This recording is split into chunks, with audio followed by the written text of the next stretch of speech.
ओम नमो भगवते वासुदेवाय नमः। जय श्री कृष्णा। यह वीडियो बहुत ही महत्वपूर्ण है। आज की वीडियो में बताएंगे कि तुलसी विवाह किस दिन है और शुभ मुहूर्त क्या है कि मुहूर्त में तुलसी विवाह करना चाहिए। तुलसी विवाह की सरल विधि, सामग्री तथा तुलसी विवाह करने के क्या क्या लाभ होते हैं और सबसे महत्वपूर्ण बात कि तुलसी विवाह 23 तारीख को है या 24 को है। एकादशी कब मनाई जाएगी, 23 को है या 24 को है, इसको लेकर बहुत से लोगों में कई तरह की धारणाएं उपज रही है। इसका समाधान हम इस वीडियो में करेंगे कि आखिर तुलसी विवाह हमें किस दिन करना चाहिए, सही तिथि और मुहूर्त क्या है। उसके पहले आपसे रिक्वेस्ट है कि आप चैनल पर नए हैं तो चैनल को सब्सक्राइब कर बेल आइकन प्रेस कर लीजिए, जिससे आपको ज्ञानवर्धक धार्मिक जानकारी यहां मिलती रहे। एकादशी तिथि 22 नवंबर बुधवार को रात को 11:05 से एकादशी तिथि आरंभ हो रही है, जो 23 तारीख गुरुवार रात 9 बजे तक रहेगी। अर्थात 23 तारीख को संपूर्ण रूप से एकादशी तिथि पड़ रही है। उदय तिथि के अनुसार देवोठनी एकादशी का जो व्रत होगा, एकादशी तिथि जो मनाई जाएगी वह 23 तारीख गुरुवार को ही मनाई जाएगी। तुलसी विवाह कब करें? तुलसी विवाह की बात करें तो इसमें बहुत सारी असमंजस की स्थिति बन रही है कि आखिर तुलसी विवाह कब करें। तो यहाँ पर हम आपके सारे शंकाओं को दूर कर देते हैं।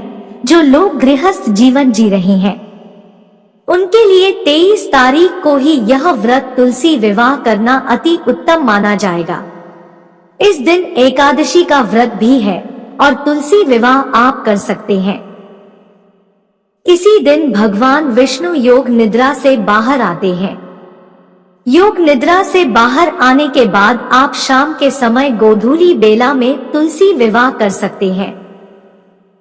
रवि योग का निर्माण हो रहा है। यह योग प्रातः काल 6:50 से लेकर संध्या काल 5:16 तक रहेगा। इस दौरान आप तुलसी विवाह कर सकते हैं। और रही बात 24 तारीख को, तो 24 तारीख को भी तुलसी विवाह किया जाएगा। 24 तारीख को सन्यासी लोग ही तुलसी विवाह कर सकते हैं।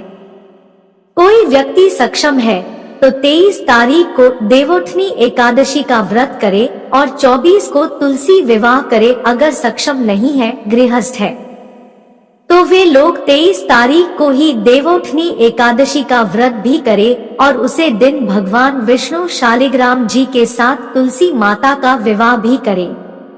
कई बार तिथियां की गणना के आधार पर एकादशी के दिन ही तुलसी विवाह का सहयोग बन जाता है।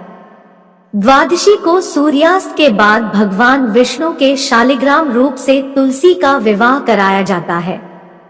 मानता है कि तुलसी विवाह से विवाह में आ रही अर्चना दूर हो जाती है। यदि जो व्यक्ति तुलसी विवाह करने में सक्षम है, वे लोग तुलसी विवाह का आयोजन प्रदोष काल में ही करेंगे। इस बार 24 तारीख को तुलसी विवाह के दिन प्रदोष काल का समय तुलसी विवाह का मुहूर्त 5:25 के बाद शुरू होगा। इस साल तुलसी विवाह के दिन 3 योग बन रहे हैं। सर्वाधिक योग जो पूरे दिन रहने वाला है, अमृत सिद्धि योग सुबह 6:51 से 4:01 तक रहेगा। सिद्धि योग प्रातः काल से सुबह 9:05 तक रहेगा।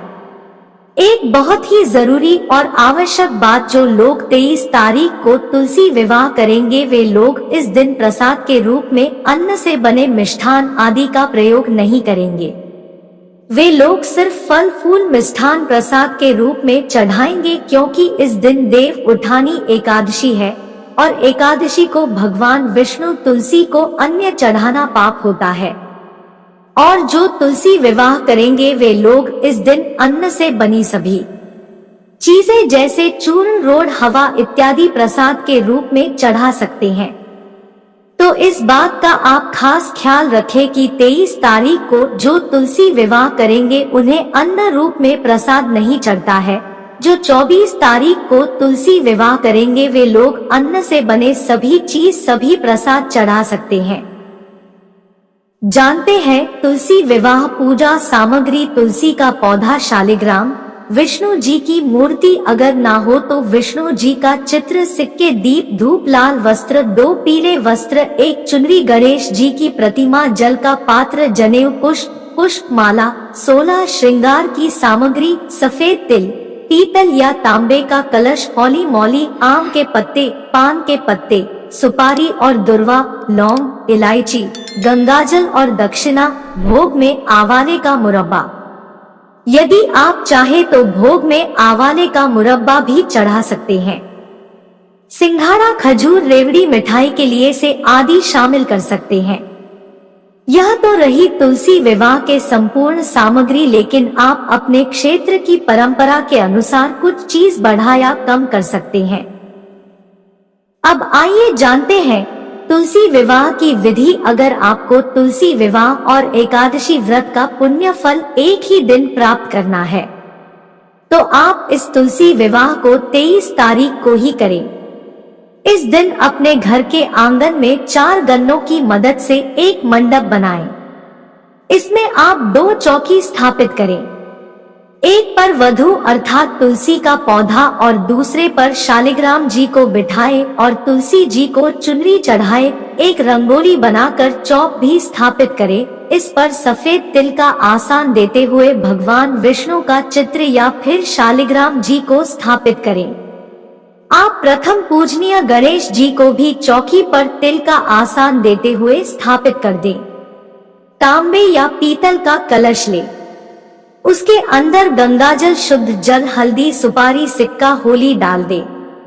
अब दुर्वा विष्णु को चंदन से तिलक करे और तुलसी माता को सिंदूर से तिलक करे।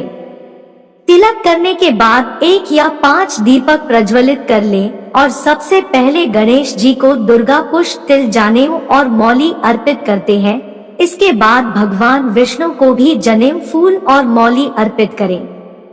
अब तुलसी माता को भी पुष्प और मौली अर्पित करें। तुलसी जी के विवाह में अनेक श्रृंगार का विशेष महत्व होता है, जो अब उन्हें 16 श्रृंगार की सामग्री अर्पित करें, जिसमें चूड़ी, बिंदी, अलता, महावर, अन्य सारे 16 सामग्री होनी चाहिए और वरमाला के लिए 2 पुष्प की मालाएं। पहले विष्णु जी को माला स्पर्श कराकर और उसे तुलसी माता को पहना दे और फिर तुलसी माता पर माला को स्पर्श करवाकर भगवान विष्णु को पहना दे। इसके बाद गठबंधन किया जाएगा। गठबंधन के लिए आप जो चुनरी तुलसी माता को पहनी थी उसके साथ एक पीले कपड़े को गांठ की मदद से जोड़े। इस जोड़ में हल्दी, पुष्प, सिक्का, सफेद तिल और सुपारी डाल दे। इसके बाद गणेश जी, विष्णु जी, तुलसी माता और कलश को एक एक करके धूप दिखाएं। भोग में आप अपनी श्रद्धा अनुसार खीर, पूरी, सिंघाड़े, आंवला या आंवले का मुरब्बा, खजूर, रेवाड़ी आदि अर्पित करें। हाँ, याद रखें, अगर आप 23 तारीख को तुलसी विवाह कर रहे हैं तो आटे से बने पूरी, हलवा और चूर्ण को ना चढ़ाएं। 24 को आप यह सारी चीज चढ़ा सकते हैं। भोग के बाद सभी प्रतिमाओं को जल अर्पित करें। अब आप आरती के थाली में धूप, कपूर और दीपक रखकर श्रद्धा पूर्वक सबसे पहले आरती करें और फिर भगवान विष्णु और माता लक्ष्मी की आरती करें। अब पूजा में हुई किसी भी कमी के लिए दक्षिणा भगवान जी को अर्पित कर दें। इस पूजा में तुलसी माता के 7 बार परिक्रमा की जाती है, तो आप भी माता के चारों ओर परिक्रमा करें। पूजा के अंत में हाथ में पुष्प और तिल और भगवान से इस पूजा में हुई किसी भी त्रुटि के लिए क्षमा याचना करें। फिर पुष्प और तिल को पूजन स्थल पर रख दें। उसके बाद माता तुलसी जी का विवाह गीत गाए, सोहर गाए। गाने के बाद कथा कहानी कहिए, सुनिए। आपके मन में जो भी मुरादे हैं उनको मन में मांगिए और उन्हें प्रणाम नमस्कार करिए। इस प्रकार यह तुलसी विवाह संपन्न होता है। एक बार प्रेम से बोलिए, जय श्री कृष्णा, ओम नमः शिवाय, जय तुलसी माता। उम्मीद करती हूँ आज की यह जानकारी आपको बेहद ही पसंद आई होगी। जानकारी पसंद आई है तो आप हमारे चैनल को सब्सक्राइब, लाइक जरूर करें और कमेंट में जय माता तुलसी, जय भगवान विष्णु अवश्य लिखिएगा। आपका जीवन मंगलमय हो।